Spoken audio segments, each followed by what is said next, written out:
Welcome everyone. सो आज के इस सेशन में हम प्रोबेबिलिटी के बारे में डिस्कस करेंगे कि प्रोबेबिलिटी को अगर हम क्लासिकल वे से डिफ़ाइन करना चाहें तो क्या एग्जैक्ट डेफिनेशन होती है, एंड देन अगर उसको मॉडर्न वे से डिफ़ाइन करना चाहें तो प्रोबेबिलिटी की क्या डेफिनेशन होगी। और इसी के साथ साथ हम कंटिन्यू करेंगे डेफिनेशन इवेंट की। इवेंट दो तरह के हैं, simple event and compound event and किस तरीके से इसका सैम्पल स्पेस बनाया जाता है। Then most important theorem, Bayes theorem. और इसी के साथ साथ जो भी डेफिनेशंस आएंगी, जैसे कि रैंडम एक्सपेरिमेंट क्या होता है, म्यूचुअली एक्सक्लूसिव या फिर डिपेंडेंट इंडिपेंडेंट इवेंट्स क्या होते हैं, ये सारे डेफिनेशंस हम साथ के साथ क्लियर करेंगे। तो स्टार्ट करते हैं डेफिनेशन प्रोबेबिलिटी की। प्रोबेबिलिटी को अगर हम क्लासिकल वे से डिफ़ाइन करें तो हम कह सकते हैं कि classical probability is equals to number of favourable outcomes. Favourable outcomes क्या होते हैं कि जो भी हमें आउटकम चाहिए, जो भी हमारा डिज़ायर्ड आउटकम है, यहाँ पर हम उसको फेवरेबल आउटकम कह रहे हैं। और इसको हम डिवाइड करते हैं टोटल नंबर ऑफ आउटकम से, टोटल नंबर ऑफ आउटकम। तो अगर हम सिंपल लैंग्वेज में प्रोबेबिलिटी को समझें तो जो भी आउटकम हमें चाहिए उसको डिवाइड कर दे, अगर हम उसके जितने भी पॉसिबल आउटकम हो सकते हैं तो उससे हमें उसकी प्रोबेबिलिटी पता लगती है। एक बहुत ही सिंपल सा एग्जांपल, अगर हम कॉइन को टॉस करते हैं तो हमें हेड एंड टेल आने की हमें पता है कि प्रोबेबिलिटी है, मतलब ये दो आउटकम्स हो सकते हैं, या तो हेड आएगा या फिर टेल आएगा। अगर मैं ये बोल रही हूँ कि मेरा फेवरेबल आउटकम है टेल आना, दैट मीन्स कि ये नंबर ऑफ फेवरेबल आउटकम क्या है, मेरा टेल आना, और दो इसके टोटल आउटकम्स हैं, सो 1/2 प्रोबेबिलिटी होगी टेल की। एंड अगर आप हेड का केस ले रहे हो तो भी हाफ ही प्रोबेबिलिटी है। तो हम दोनों ही केसेस में क्या देखते हैं, चाहे मैं हेड अपना फेवरेबल आउटकम मानूँ या फिर टेल मानूँ, दोनों का जो सम है वो किसके इक्वल होता है, 1 के इक्वल। मतलब सॉरी, दोनों के जो प्रोबेबिलिटी का सम है वो किसके इक्वल होता है, 1 के इक्वल। तो ये बहुत ही सिंपल सी डेफिनेशन हमारी बनती है किसकी, क्लासिकल प्रोबेबिलिटी की। अब यहाँ पर जो टोटल नंबर ऑफ आउटकम्स है, इसकी जगह पर अगर मैं डेफिनेशन ये लिख दूँ, म्यूचुअली एक्सक्लूसिव, और इसके साथ साथ मैंने इसमें इंक्लूड कर दिया equally likely. I will explain you कि इन सब टर्म्स का यहाँ पे क्या मतलब है। एंड एक और टर्म साथ में जोड़ दी, एग्जॉस्टिव। ठीक है, तो जो टोटल नंबर ऑफ आउटकम्स थे उसकी जगह पर मैंने ये 3 टर्म्स रिप्लेस कर दी, मतलब 3 टर्म्स ऐड ऑन कर दिए उसको रिप्लेस करके। पहले मैं आपको इन तीनों का मतलब बताती हूँ, फिर हम क्लासिकल प्रोबेबिलिटी को और अच्छे से समझेंगे। तो पहली जो डेफिनेशन है म्यूचुअली एक्सक्लूसिव की, इसका मतलब होता है जब कभी भी दो इवेंट एक साथ ना हो सके। अगर मैं सेट थ्योरी के पॉइंट से इसको समझाना चाहूँ तो ए एक इवेंट है, दूसरा इवेंट मैंने बी मान लिया। तो अगर मैं कहती हूँ कि ए और बी जो इवेंट है वो म्यूचुअली एक्सक्लूसिव हैं, तो आपको नाम से ही पता चल रहा होगा कोई ऐसे इवेंट जो साथ में ना हो सकें, मतलब इसका इंटरसेक्शन इज इक्वल्स टू 5। ठीक है, कुछ भी कॉमन नहीं है, मतलब कि दो इवेंट साथ में नहीं हो सकते। When two events can not happen simultaneously, ऐसे इवेंट्स को कहा जाता है म्यूचुअली एक्सक्लूसिव। ठीक है, तो आप ये याद रख सकते हो, इंटरसेक्शन दो इवेंट्स का 5 के इक्वल है। अब मैं यहाँ पे इवेंट वर्ड बार बार यूज़ कर रही हूँ। इवेंट, इवेंट का मतलब क्या होता है, ये बहुत ही सिंपल सी डेफिनेशन है कि इवेंट क्या है। अगर मान लीजिए जैसे कि मैंने अभी आपको बताया था, मैंने कॉइन टॉस किया तो दो आउटकम्स आ सकते हैं, या तो हेड आएगा या तो टेल आएगा। तो ये दोनों ही क्या कहलाते हैं। सपोज़ मैं कहती हूँ कि अगर मैंने बोला कि हेड आता है तो मैं जीत जाऊँगी। ठीक है, तो मेरा जो सक्सेस वाला जो इवेंट है वो कौन सा हुआ, हेड हुआ। ठीक है, तो चाहे हेड हो चाहे वो टेल हो, जो भी मैं डिज़ायर आउटकम चाहती हूँ, या फिर एक डाइस हम थ्रो कर रहे हैं, तो उसके आउटकम्स क्या क्या हैं, 1 2 3 4 5 6। ठीक है, तो ये सारे उसके आउटकम्स हैं जो मुझे चाहिए। लाइक अगर 1 और 6 आ जाता है डाइस पे तो वो मेरे फेवरेबल आउटकम्स हैं, तो वो मैं उसको इवेंट बोल सकती हूँ। ठीक है, तो उस आउटकम का आना, ठीक है, वो जो आउटकम है वो जो आ रहा है उसी चीज़ को हम इवेंट का नाम दे सकते हैं। फर्दर जो ये इवेंट होता है वो दो तरीके से हम इसको समझ सकते हैं। पहला इवेंट कहलाता है सिंपल इवेंट और दूसरा इवेंट कहलाता है कंपाउंड। अगर आपको डेफिनेशन इवेंट की क्लियर नहीं होगी तो यहाँ से भी क्लियर हो जाएगी। अगर आपको जो भी मैं लैंग्वेज यूज़ कर रही हूँ, जो आपको डेफिनेशन लिखनी होगी अपने एग्ज़ाम्स में, तो मैं लिंक आपको डिस्क्रिप्शन में दे दूँगी। वहाँ मैंने नोट्स अपलोड किए हुए हैं, आप देख सकते हो। हर एक टर्म जो मैं यहाँ पर एक्सप्लेन कर रही हूँ वहाँ पे आपको सबकी डेफिनेशन मिल जाएगी विद एग्जाम्पल। अभी मैं सिर्फ आपको एक्सप्लेन कर रही हूँ कि इन टर्म्स का मतलब क्या होता है। ओके, अब जैसे मैं इवेंट से ही स्टार्ट करूँ, इसका एक एग्जाम्पल। तो इवेंट की डेफिनेशन मैंने ये बोली थी, the set of assigned outcome which defines success और फेलियर। मैंने कह दिया हेड आएगा तो मैं जीत जाऊंगी, तो वो भी एक इवेंट है। मैंने कहा टेल आएगा तो मैं हार जाऊंगी, मतलब फेल हो जाऊंगी, तो वो भी एक तरीके का इवेंट है।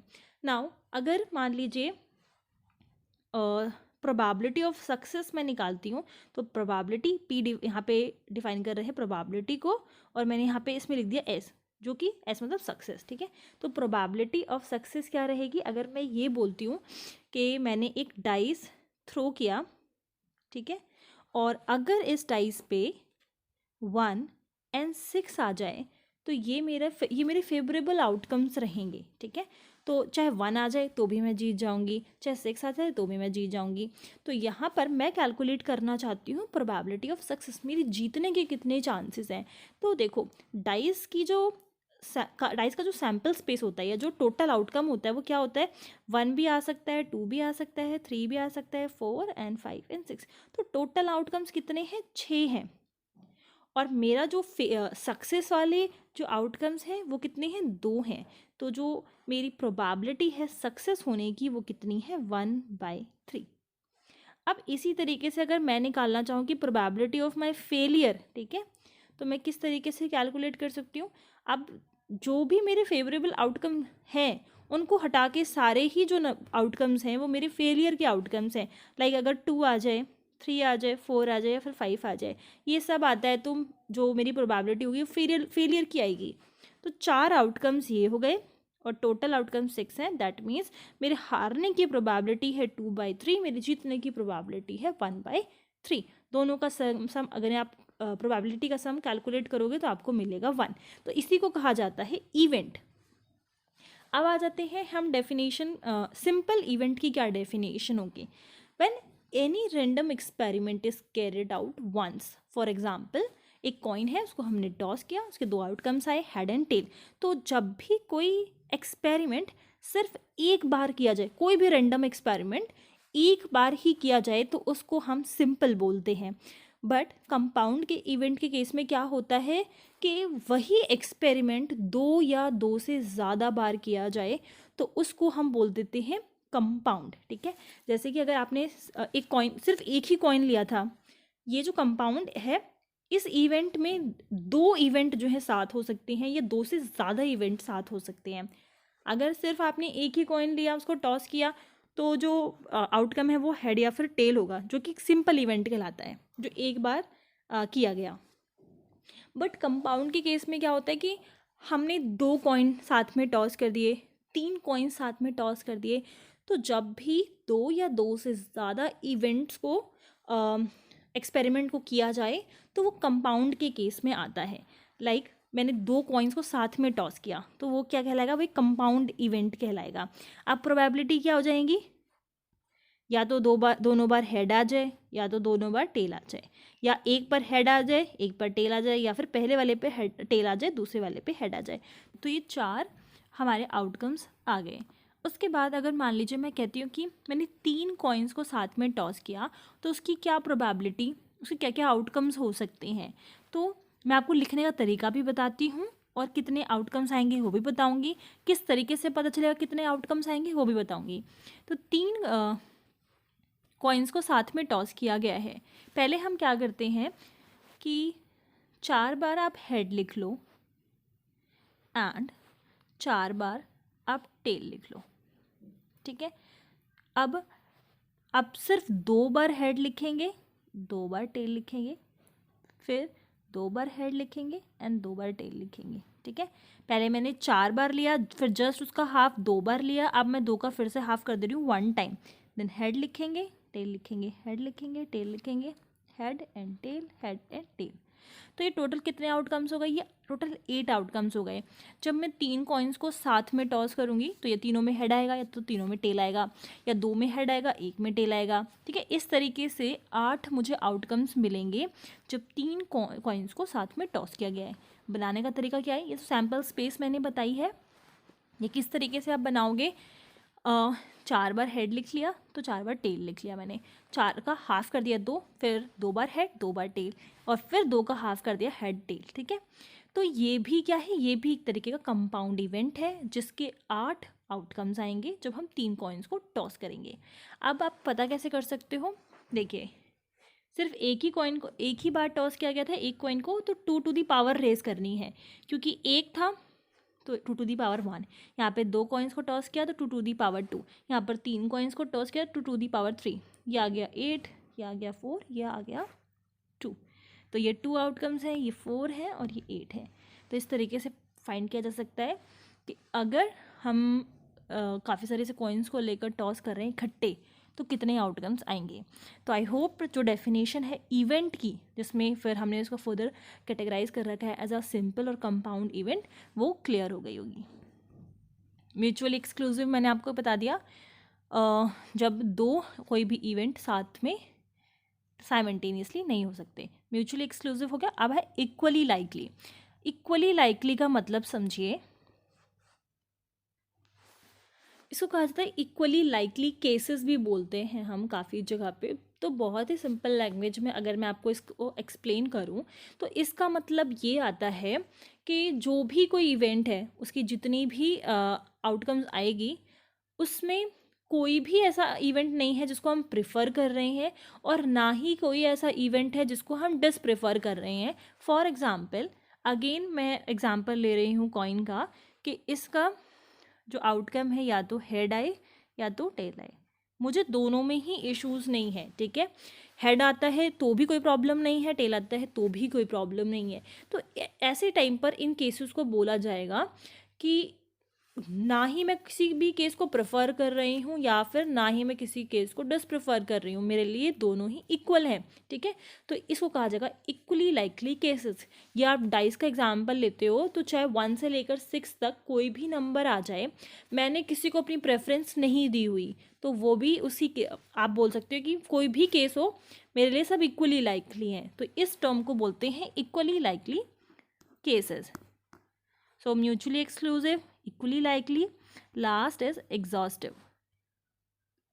इसकी डेफिनेशन होती है कि किसी भी इवेंट को जब किया जाता है तो जितने भी उसके आउटकम्स आएंगे, सारे ही आउटकम्स का जब हम सेट बनाते हैं तो उसको हम एग्जॉस्टिव केसेस बोलते हैं। अब आप ये बोलोगे तो ये तो सैम्पल स्पेस की डेफिनेशन हुई। एग्जैक्टली, एग्जॉस्टिव केसेस या फिर आप इसको सैम्पल स्पेस बोलो, ये दोनों ही एक ही बात है। अब आपको ये चीज़ थोड़ी और क्लियर हो गई होगी। हम जब भी प्रोबेबिलिटी की डेफिनेशन लिखते हैं या फिर हम प्रोबेबिलिटी हमें किसी की भी निकालनी होती है तो हम सिंपली क्या करते हैं कि जो हमें चाहिए हम वो केस उसका काउंट कर लेते हैं और डिवाइड कर देते हैं टोटल नंबर ऑफ़ आउटकम से। तो जैसे ही मैंने ये एग्जॉस्टिव वर्ड यूज़ किया तो इसमें पूरा सैम्पल स्पेस आ गया। सैम्पल स्पेस का क्या मतलब होता है, जैसे कि जब हमने 3 कॉइन टॉस किए थे तो ये जो मैंने क्रिएट किया 8 आउटकम्स, इसको हम बोलते हैं सैम्पल स्पेस। मतलब जब 3 कॉइन्स को टॉस किया जाएगा तो इसके बाहर अब और कोई इवेंट आपको नहीं मिलेगा। जो भी आउटकम आएगा वो इसी के बीच में से ही कहीं ना कहीं से आएगा, ठीक है। इसके बाहर और कोई इवेंट नहीं आएगा। तो जब मैं एक ऐसा सेट बना लूँ उसमें सारे हर तरह के आउटकम आ जाएं, ठीक है, जो भी पॉसिबिलिटी हो सकती है किसी भी आउटकम किसी भी इवेंट के आने की, उन सब का जब एक सेट बना लें उसको बोला जाता है सैम्पल स्पेस, और उसी को हम कहते हैं एग्जॉस्टिव केस। तो जो भी मैंने यहाँ पे एग्जॉस्टिव वर्ड यूज़ कर दिया तो ये अगेन वही डेफिनेशन है। म्यूचुअली एक्सक्लूसिव का क्या मतलब है कि वो दोनों साइमल्टेनियसली नहीं हो सकते। मतलब अगर एक डाइस को थ्रो किया जा रहा है तो उसमें एक साथ आपको 1 और 6 दोनों साथ में नहीं मिलेगा, ईदर यू विल गेट 1 और 6, ठीक है। तो उसी को कहा जाता है mutually exclusive. Again sample space हम जब बनाते हैं तो सैम्पल स्पेस का कोई एक ही आउटकम हमको मिलता है, सारे नहीं मिलते। तो ये जो डेफिनेशन है वो टोटल नंबर ऑफ आउटकम्स को ही बता रही है। इक्वली लाइकली का मतलब क्या है कि सैम्पल स्पेस में सारे ही आउटकम्स होते हैं and they all are equally likely, मतलब कि कोई भी हम किसी भी नंबर को हम प्रेफरेंस नहीं दे रहे और ना ही हम मतलब किसी भी नंबर को या किसी भी आउटकम को हम प्रायोरिटाइज नहीं कर रहे, ठीक है। तो mutually exclusive, equally likely and exhaustive, इसका मतलब हम सैम्पल स्पेस से ही कह रहे हैं। तो ये थी डेफिनेशन क्लासिकल प्रोबेबिलिटी की। अब आ जाते हैं मॉडर्न प्रोबेबिलिटी पे। देखिए इस केस में क्या है कि जो क्लासिकल थ्योरी थी उस पर हमने थोड़ा सा इम्प्रूवमेंट किया, ज़्यादा कुछ डिफरेंस नहीं है, थोड़ी सी कि इम्प्रूवमेंट है, मोर और लेस सेम ही चीज़ है, डेफिनेशन को चेंज नहीं किया गया है। जैसे कि हमने डिनोमिनेटर में क्या लिखा क्लासिकल प्रोबेबिलिटी में, एक म्यूचुअली एक्सक्लूसिव वाला टर्म जोड़ दिया, इक्वली लाइकली वाला टर्म जोड़ दिया एंड देन एग्जॉस्टिव बोल दिया।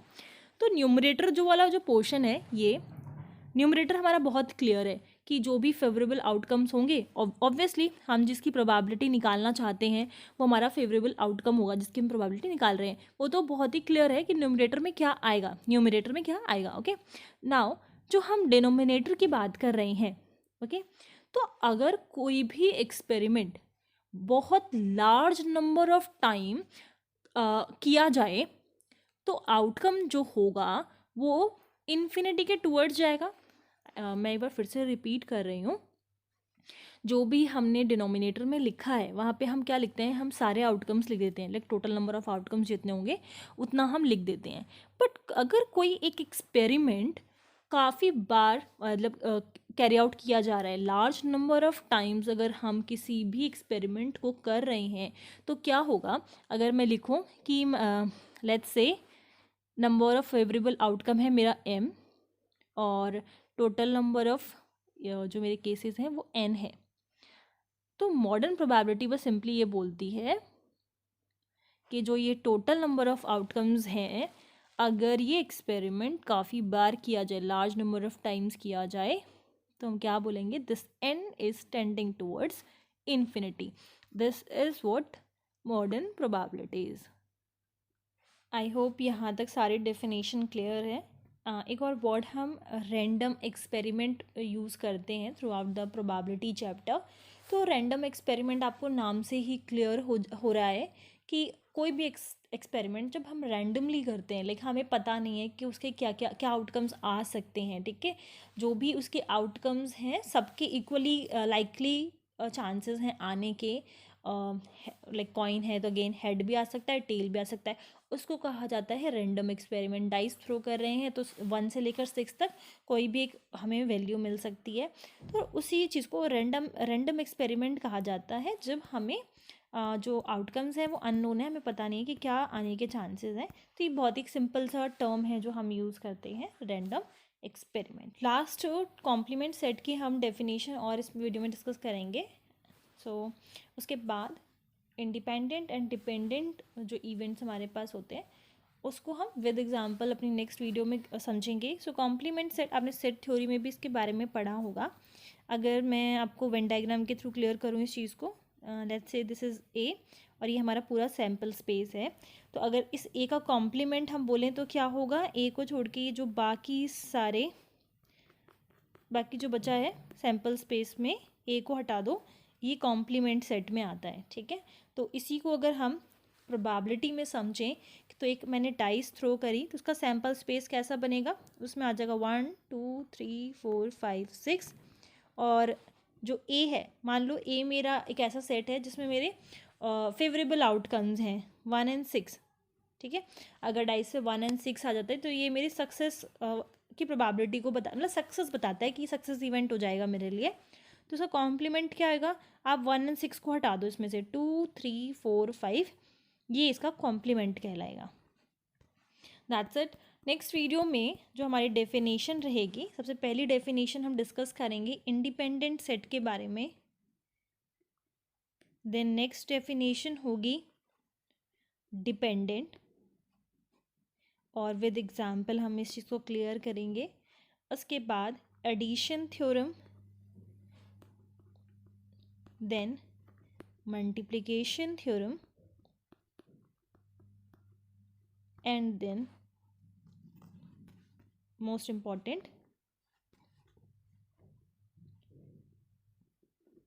Base theorem. ठीक है, और इसकी जो डेरिवेशन है, फॉर्मूले की जो डेरिवेशन है उसे भी समझेंगे। अगर यहाँ तक कोई भी कन्फ्यूजन है तो आप मुझसे पूछ सकते हो। Thank you.